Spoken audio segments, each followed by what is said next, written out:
तो भैया देखिए, मूवी हो तो ऐसी हो जो कमाई जब करना शुरू करे तब लोग बात करना चाहें। वरना रिलीज तो गणपत भी हुई है, 200 करोड़ का बजट है और कमाई देखो तो मतलब टुटपुंजी जैसी हो रही है, पूरी हवा निकल गई और वो भी पहले ही दिन। खैर, इस वीडियो में हम लोग बात करने वाले हैं लियो के बारे में, थलपति विजय की लियो की बुराई काफी लोगों ने करी थी पहले दिन, लेकिन अब आपको समझना पड़ेगा कि भैया पब्लिक जिसको पसंद करती है, पब्लिक जिसको खरीद रही है, पब्लिक जिसको बार बार सुनना, देखना, जानना पसंद कर रही है, भैया मार्केट में तो वही बिक रहा है। मार्केट में सीधा सीधा सिद्धांत चलता है, जो बिक रहा है वो अच्छा है, बस इसके अलावा कुछ भी नहीं। क्योंकि अगर हम लोग ऐसे बात करें तो कई सारी डॉक्यूमेंट्रीज हैं जो कि मुझे भी पर्सनली पसंद है, लेकिन इसका मतलब ये तो नहीं ना कि उनको आप थिएटर में रिलीज कर दो तो वो करोड़ों रुपए कमा लेगी, नहीं। बिजनेस पॉइंट ऑफ व्यू से अगर हम देखें तो कमर्शियल एंटरटेनमेंट जो सिनेमा होता है वही थिएटर्स में 200, 250, 300 करोड़ वाले धंधे करता है। थलपति विजय की ये मूवी जिसका कि नाम लियो है वो यही है। लोकेश कनगराज यूनिवर्स को आगे बढ़ाती हुई मूवी कार्तिक और विक्रम के बाद में आपको एक अलग ही दुनिया में लेके जाने का काम करती है। 200 से 300 करोड़ रुपए इस मूवी का बजट बताया जा रहा था और बजट के ही मुताबिक इस मूवी ने बिल्कुल कमाई भी करी है।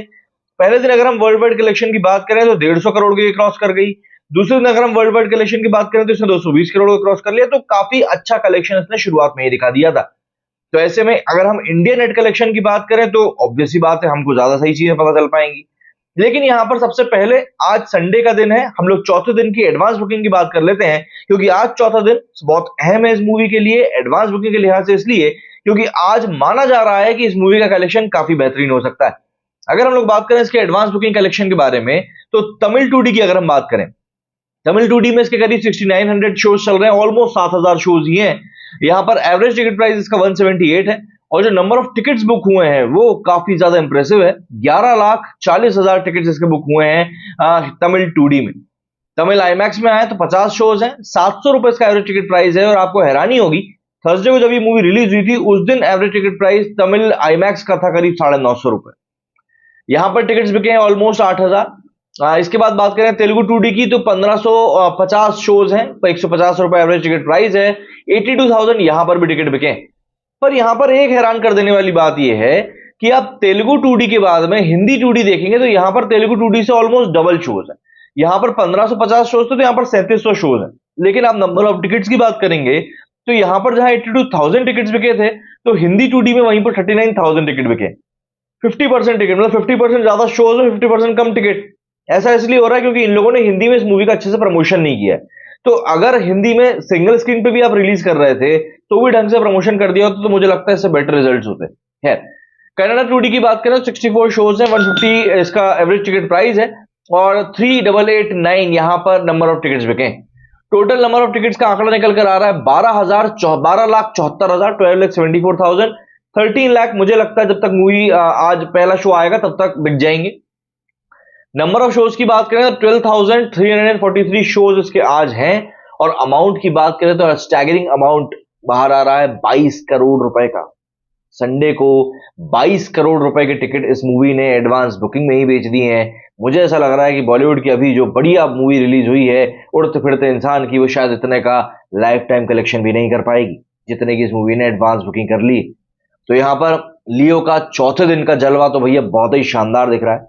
बात करें कलेक्शन की तो कलेक्शन के लिहाज से देखें तो इसका पहला दिन काफी मजेदार रहा था। 64 करोड़ रुपए का हिंदी नेट कलेक्शन इसने किया था। आपको बता दूं इसमें 45 करोड़ रुपए की शुद्ध एडवांस बुकिंग थी और वो एडवांस बुकिंग ऐसी थी जिसने कि जवान का भी रिसेंट में बनाया हुआ रिकॉर्ड एडवांस बुकिंग का तोड़ दिया था पहले दिन। बात करें दूसरे दिन की तो 35 करोड़ रुपए का दूसरे दिन का कलेक्शन था। हालांकि इस दिन हिंदी में कलेक्शन इसका काफी गिर गया था। सैटरडे को इसने थोड़ा सा जंप जरूर दिखाया है, 35 करोड़ से 40 करोड़ के पास से पहुंच गया। 39.66 करोड़ का कल का कलेक्शन निकल कर आया है तीसरे दिन का। आज की प्रेडिक्शन की बात करें तो आज का प्रेडिक्शन 40 करोड़ के आसपास बताया जा रहा है और ये हकीकत में 40 से 45 करोड़ के ऊपर नहीं जाएगी। 22 करोड़ रुपए इसका एडवांस बुकिंग कलेक्शन हुआ है। और साउथ के सिनेमा में एक चीज देखी गई कि मूवी ओपनिंग डे पर बहुत बेहतरीन कमाई करती है और उसके बाद उतनी कमाई नहीं होती। यहां पर संडे का कलेक्शन सीधे तौर पर भी यही इंडिकेट कर रहा है कि 22 करोड़ की एडवांस बुकिंग है तो यहां पर 40 से 45 करोड़, मुझे लग रहा है यहां पे 40 करोड़ बता रहे हैं पर मुझे लग रहा है हाल 40 से 45 करोड़ इसका मतलब कलेक्शन जाएगा चौथे दिन का, इससे ज्यादा नहीं जाएगा। तो ऐसे में अगर हम 40 करोड़ ही मान लें तो 40 करोड़ में इसका कलेक्शन टोटल पहुंच रहा है 180 करोड़ रुपए। हिंदी का इंडिया का कलेक्शन, सॉरी इंडिया का कलेक्शन ऐसे 180 करोड़ रुपए पहुंच रहा है, जो कि काफी इंप्रेसिव। 4 दिनों के हिसाब से एक 250 करोड़ की बजट की मूवी का कलेक्शन अगर 180 करोड़ पहुंच रहा है तो वाकई में इंप्रेसिव है। अगर आपने अभी तक लियो नहीं देखी है तो कब देख रहे हैं उसका प्लान और कब बना रहे हैं उसका प्लान, जरूर कमेंट करके बताइएगा। मेरे सुनिए फिलहाल इतना ही। जय हिंद, जय भारत।